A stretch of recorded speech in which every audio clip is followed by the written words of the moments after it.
Welcome. You're listening to The Aligned Self, Conversations in Creating a Conscious and Abundant Life. This is Daniel Denovi. I'll be your guide and host. Let's see just where we can take this.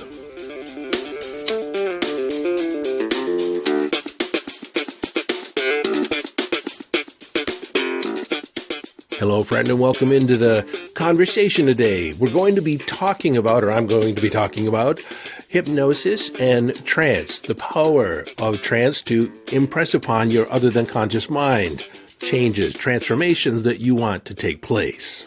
I'm going to dispel a couple popular myths that people have about hypnosis, and along the way I will describe exactly what trance is and how it works. Well, to a point. Now, if you happen to be driving as you listen to this episode, understand that you can substitute any reference to trance to your hypervigilant safety driving trance, meaning that you'll be able to hear the words, but you'll be completely aware of the traffic and your interactions with all the other drivers, probably even more so than normal. But also understand that at any given moment, you can simply turn this off. But something I also want you to understand is the only reason I'm bringing this up is that any time we talk about trance or altered states, our mind actually has to go inside and make sense of what we're talking about, and it naturally induces a light level of trance, even if you don't know whether or not you've been in trance before or not. Well, since we're already there, why don't we begin talking about some normal everyday trance states? Now, any skill that you've relegated to your other than conscious mind, meaning that you don't consciously think about every little step along the way, is typically performed in trance. Take driving, for instance. You get in the car, jam the key in, throw it in gear, and off you go. You don't think about it the way you did when you first began learning how to drive. Remember how you used to sit in, adjust the seat just right, look up, adjust the mirror, and get the feel of the steering wheel, and then even just to put the key in the slot, in the ignition, you had to actually look for it. Now it's all by feel, and more often than not, it might even just be a button. And once you take off, you might be looking in the mirror, adjusting the radio, doing different things, while also driving, paying attention, being aware as you drive. And you may be lost in thought about other things going on in your life, perhaps something in your relationships or something at work. And before you know it, you arrive at your destination, and as you really think about it, you can hardly consciously remember the drive. You remember getting in the car, and you remember arriving, but you don't remember a whole lot in between. But as you are driving and as you drive, your other than conscious mind can scan everything, is aware of all the changes in speed, the actions of other drivers, and anticipate when you have to slow down, when you can speed up, when you have to maneuver. Your other than conscious mind is more than adept at taking care of you as you drive and in a number of other activities throughout your day. You see, we also have an eating trance. We have our brushing our teeth trance, tying our shoe trance, getting dressed trance, an in the shower trance.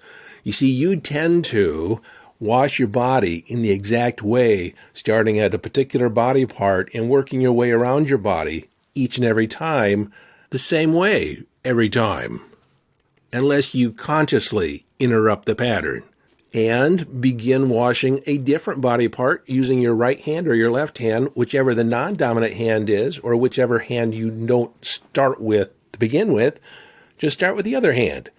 You can do the same thing by bringing your conscious mind into the practice of tying your shoe. You see, at any given moment, you can sit down, tie your shoe, lickety-split, and it's done before you even have time to think about it.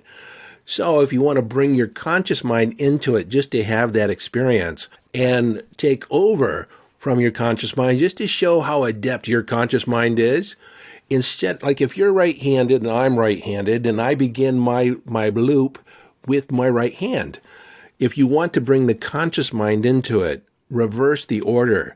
Start on the left side and tie your bow in reverse. Now, you're really going to have to think about it as you move through it, and that is the grace of your conscious mind. And that's why we want a lot of our activity to be assigned, delegated, relegated to our other than conscious mind. Now, if you don't know or haven't listened to me for a long time, I use the term other than conscious mind. And what that means is that we are conscious of some things. We have a subconscious, and there are aspects that we are unconscious to or not present to. And so in this description, the subconscious mind is not lower than or less capable than our conscious mind. So we have our conscious awareness and then our subconscious, unconscious, and superconscious. I like to refer to it as also tapping into non-local information or psychic information, universal consciousness, the superconscious. And so if we begin trying to split hairs on what level of consciousness we're operating on, aside from consciously being present, it starts to become rather cumbersome. So I've adopted a term that was taught to me by one of my teachers, Dr. David Dobson. He coined the phrase, the other than conscious mind, which basically means a catch-all term for anything that is not conscious. Now, most people like to assume or like to say that they are consciously in charge of their life. They feel as if, I feel as if, most of us feel as if we make conscious decisions each and every day. And to some degree we do. But for the most part, it's not as much as we think. You understand, in just simple processing terms, the conscious mind can only process about 7 bits of information, plus or minus 2 at any given moment. Which means that if our conscious channel is overwhelmed by an inflow of too much information, we tend to space out. We tend to go into trance. Our other than conscious mind takes over, so you can take in the information. Let me give you a real-life example of this. Now, in the United States, most telephone numbers consist of 10 digits.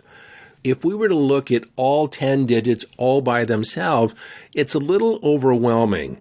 So we can break it down by area code, 3 digits, exchange, another 3 digits, and then the connecting number, the last 4 digits. This is 7 bits of information plus or minus 2. And for me to state that in a different way, just so you have another angle, that's 7 bits of information plus or minus 2. It's 5 to 9 pieces of information. Contrast that with the subconscious mind, which can process about 400 million bits of information a second. And allow me to give you an example of that. Do you recognize the word air de nous? Air de nous. Now, if you're like most people, you did not recognize it and you knew it immediately. Oh, I don't know that word. And the reason you don't know that word is because I made it up. Air de nous. And so in a nanosecond, you did a survey, an internal other than conscious survey. They call that a transderivational search. But you searched all your data banks, every word you've ever heard, every word you've ever used, any sounded like words, what it could be, and you came up with nada, nothing. And so in just those 2 little examples between the conscious processing power and the subconscious mind, there's no comparison that the clear winner in processing power and ability to perform is to your subconscious mind. Now, this is a myth. This is a myth that a lot of people hold about the subconscious mind, and it was described to me this way when I first began studying the unconscious processing in hypnosis when I was 13 years old. Now, that was almost 50 years ago. But even then, and sometimes today, people talk about the subconscious mind being the dark recesses of the mind. People think about it as the dark, dank dungeon, the cave. You don't know what lurks in there. And for some, there's a certain amount of fear in investigating what's in the subconscious. Well, I can tell you today that you have no better friend at your disposal than your other than conscious mind. Its sole purpose is to keep you alive. And the secondary purpose is for you to have the best life possible, to have enjoyment. And so what I actually wish for you to get to at some point is this ready rapport between your conscious and other than conscious mind, where you treat each other as your own best friends. Now, one of the ways that takes place is that I ask my other than conscious mind if it agrees with my conscious intentions, because this is how, self-sabotage comes up, and we have different parts. And I'm going to talk a little bit more about that, our subpersonalities and individualized parts that make up the whole.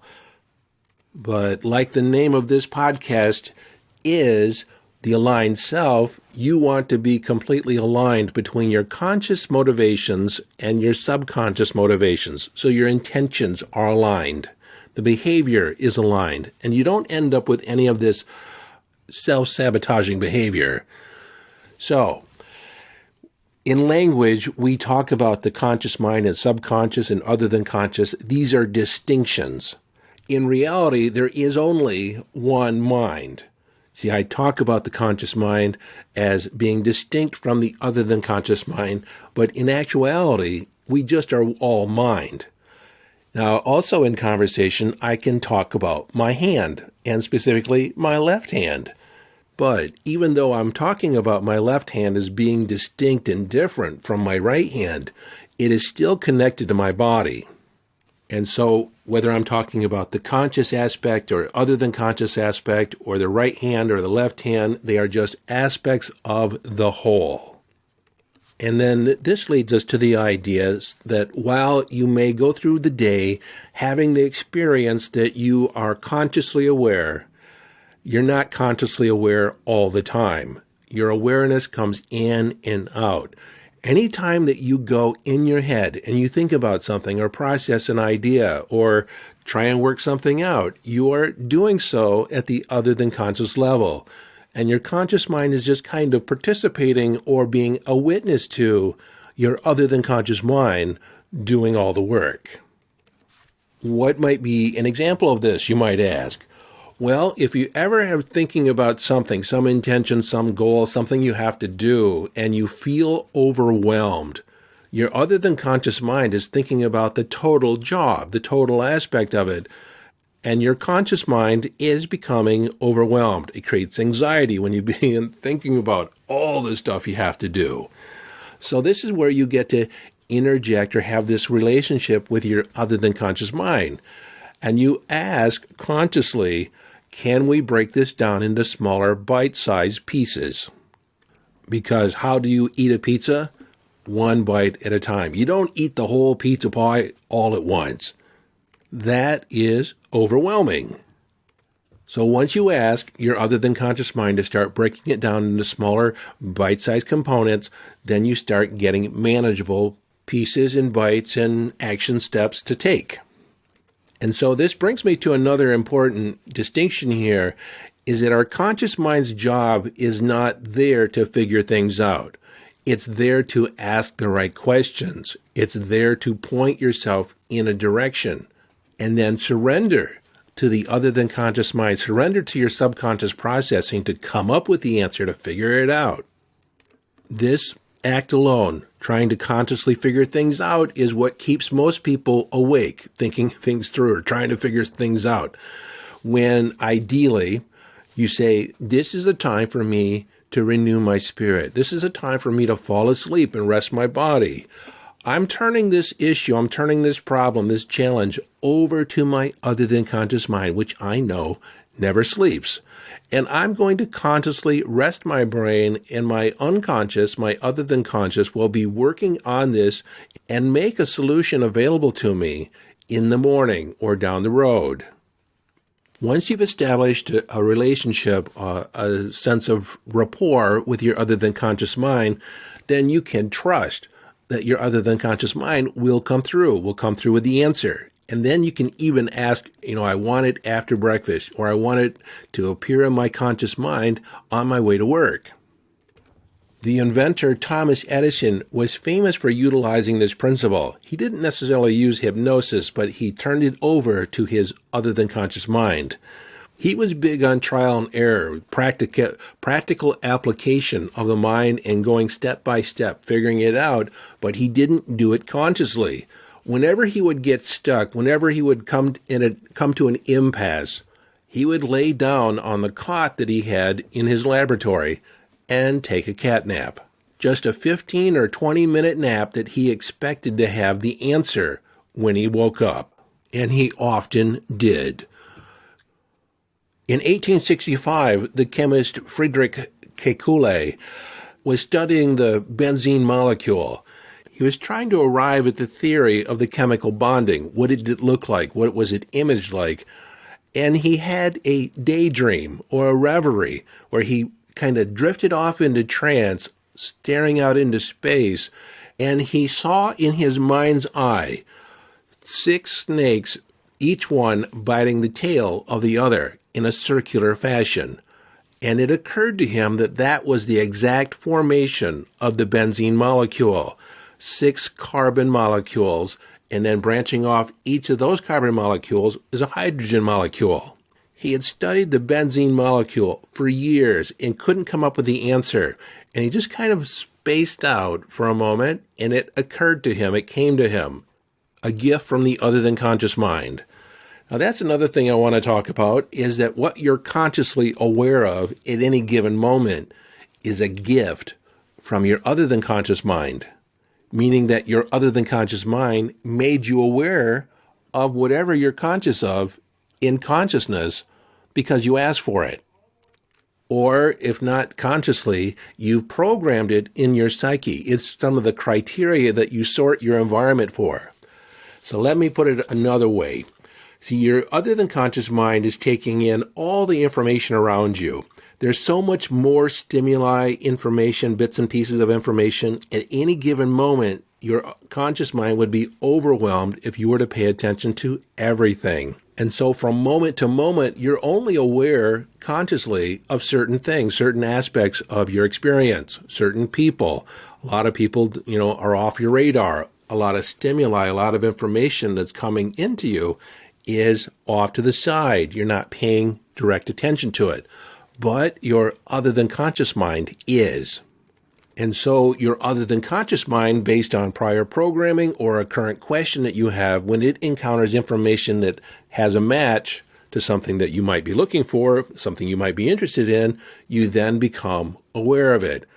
This is also why you can be at a party hearing all the different voices, and across the room, somebody says your name and suddenly they have your attention. Or if you don't quite look at them, your ears do perk up in order to hear what's being said about me. Another reference for this is the reticular activating system. And I've talked about this many times before, but I'll talk about it again because it bears repeating. If I was to walk out to my car and I was to notice that maybe one of my front tire was a little worn and I kind of filed it away, I'm going to need new tires soon. That's kind of a command to my other than conscious mind. Before I know it, I start seeing tire sales. The tire sales have always been there, but now my other than conscious mind is making me present to it. And it's also noticing the fact that there's a discount tire right around the corner for me. Until I needed tires, I didn't even really know that. I guess I knew it, but I wasn't really conscious of it. And then, get this, I then become aware that just in close proximity to that discount tire is a Goodyear tire, a Nationwide tire. All kinds of tire stores are available. Costco sells tires. I walk by it every day, and I didn't notice that there's a tire section there. You see, those tire stores, the tire sales, all that stuff was already there, but me not needing tires, it was off my radar. It wasn't a concern of mine. It was extraneous information. So my other than conscious mind just kind of let it go, didn't bring my awareness to it. This is why just before you fall asleep, you can give your other than conscious mind a suggestion. One suggestion might be, I want to remember my dreams in the morning, reinforcing that I want my other than conscious mind to share the dream with me in consciousness that will make a difference for my life. And then you want to consciously honor that when you get up and you do remember, then write it down. Write down key aspects of the dream so you can recall it later more easily. Because a lot of people do remember their dream when they first wake up, but only seconds later, it's out of conscious awareness. They can't even call it up. They can't remember what they were dreaming, and they thought, for sure, I'll remember this. And this also applies to what I suggested earlier is when you have a trouble, when you have a problem, you turn it over to your other than conscious mind and you release it consciously. This is also why you want to do this when you're manifesting. You focus on it and you get curious how you're going to draw in the money, how you're going to draw in the circumstances that align with your intention, align with your desire. You don't want to consciously try and figure it out. You leave it up to the universe. You leave it up to your subconscious mind and your other than conscious mind, which is universal consciousness, to work out the details. And then I'll tell you in the second part of this episode. I wanted to leave you with a cliffhanger, but this episode was 40 minutes long, so I wanted to cut it in half, make it more digestible. And no worries, in the next episode, in episode 217 probably, I'll retract or rewind a little bit so you won't just pick up right where we left off. It'll be a little bit before that, prime the pump, so to speak. So this is episode 216, and then 217 will be the second half of this conversation, and I'll see you over there. Until then, this is your friend and host, Daniel Danovi, urging you to follow your bliss. Live your life from inner signals. Be inner directed as you engage in the epic adventure.